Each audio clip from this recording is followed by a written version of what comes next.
naman daw kailangang gawing lab team agad ang lahat ng may chemistry. Masyado pang maaga para lagyan ng romantic na kahulugan ang kanilang samahan. Magbabalik ang dalawang personalidad na matagal nang hindi magsasama sa isang major project.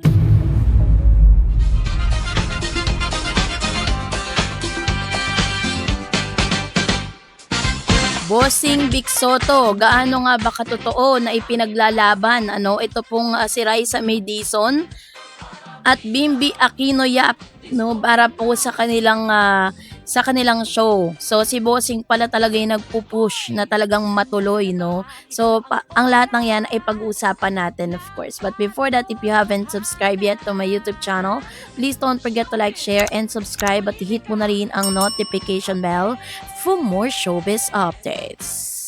So ngayong araw, let's talk about this one dahil muli na namang naging mainit na usapin sa entertainment circles ang tambalan ni Raisa May Dizon at Bimbi Aquino Yap matapos lumabas ang balitang umano'y interesado si Vic Soto na muling pagsamahin ng dalawa sa isang pelikulang posibleng kalahok sa darating na Metro Manila Film Festival. Wow!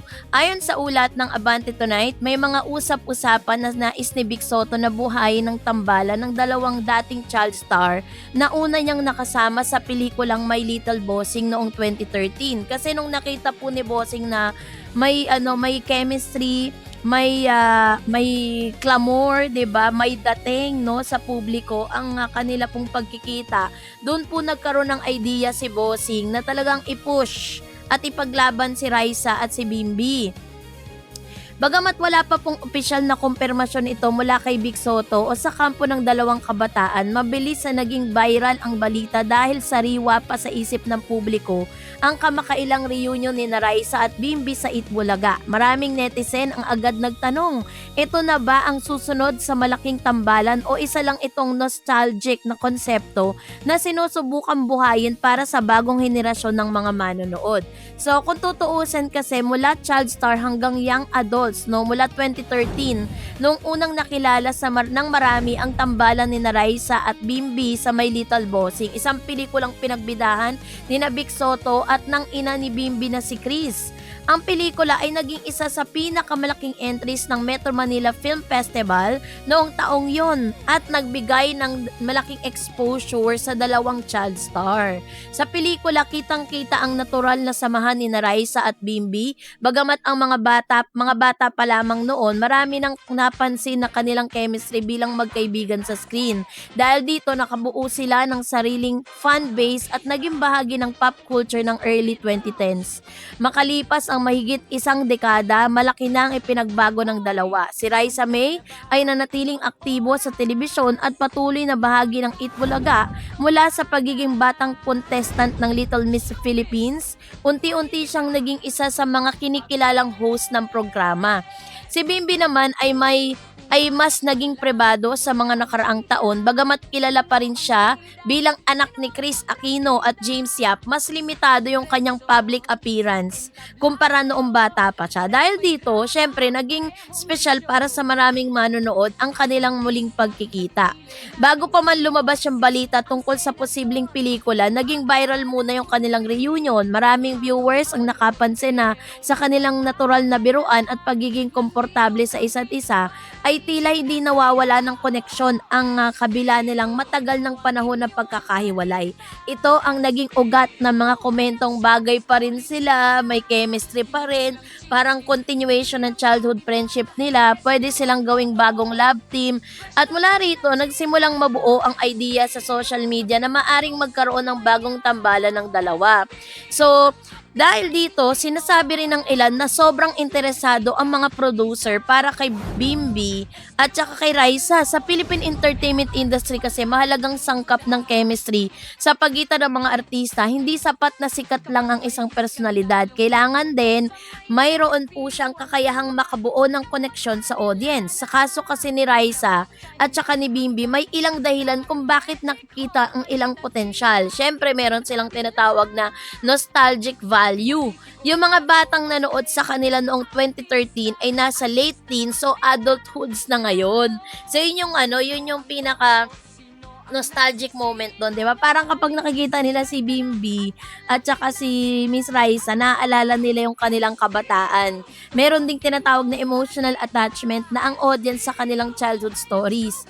And of course, syempre meron din tinatawag na familiarity. Hindi na kailangang ipakilala ang kanilang pinagmulan dahil kilala na sila sa publiko. So, pareho silang family-friendly image, pareho silang malinis yung kanilang mga reputasyon at positibong public image. Meron din silang existing fan curiosity dahil sa reunion nila, maraming taong gustong makita kung ano ang magiging dynamics nila bilang young adults. Ito ang dahilan kung bakit may mga naniniwalang maaaring gumana ang isang proyekto na muli nilang pagsasamahan. So, yung plano po para sa MMFF, ayon sa ulat may mga bulong-bulungan na balak ni Bossing Vic na isama si Raisa at si Bimbi sa kanyang Metro Manila Film Festival project ngayong taon. Gayunpaman, wala pang opisyal na detalye kung ano ang titulo ng pelikula, ano ang magiging genre, at kung sila na nga ba ang pangunahing tambalan o kung guest roles lamang ang kanilang gagampanan.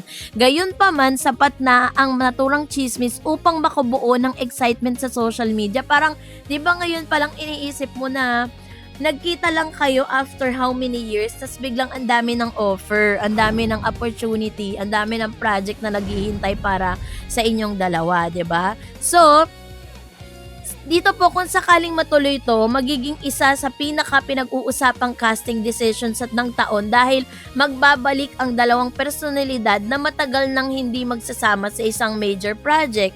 Hindi rin may kakaila ang papel ni Vic Soto sa karera ng dalawang kabataang ito. Siya ang isa sa mga unang nakatrabaho ni Raisa at Bimbi sa malaking project. Sa loob ng maraming taon, kilala si Vic bilang isa sa mga personalidad na nagbigay ng oportunidad sa mga bagong artista.